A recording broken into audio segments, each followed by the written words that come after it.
Într-o lume plină de aur și rubine strălucind, căutam suflete pereche, vise în doi să le împlinim. Printre clipele de lux și palate ce sclipesc, adevărul stă ascuns în ce nu poți să plătești.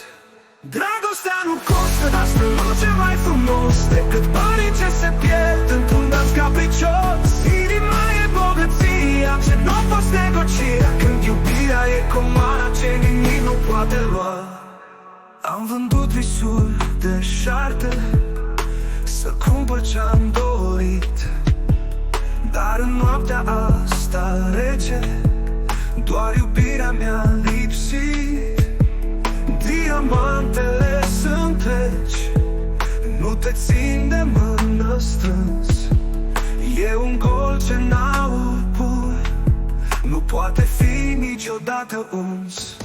Dragostea nu costă, dar străluce mai frumos decât banii ce se pierd într-un dans capricios.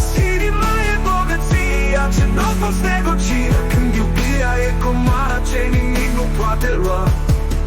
Între tronuri și coroane, printre sclipiri de minciuni, doar o privire sinceră te scoate din furtuni. Fără case, fără iahturi, fără vise de hârtie, adevărata avere e o inimă pustie. Dragostea nu costă, dar străluce mai frumos decât banii ce se pierd într-un dans capricios. Inima e bogăția ce nu poți negocia, când iubirea e comara ce nimic nu poate lua.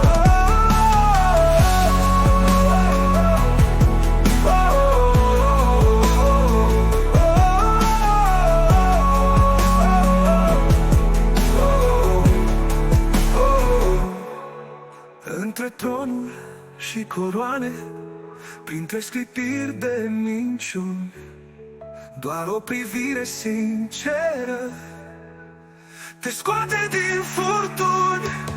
Fără case, fără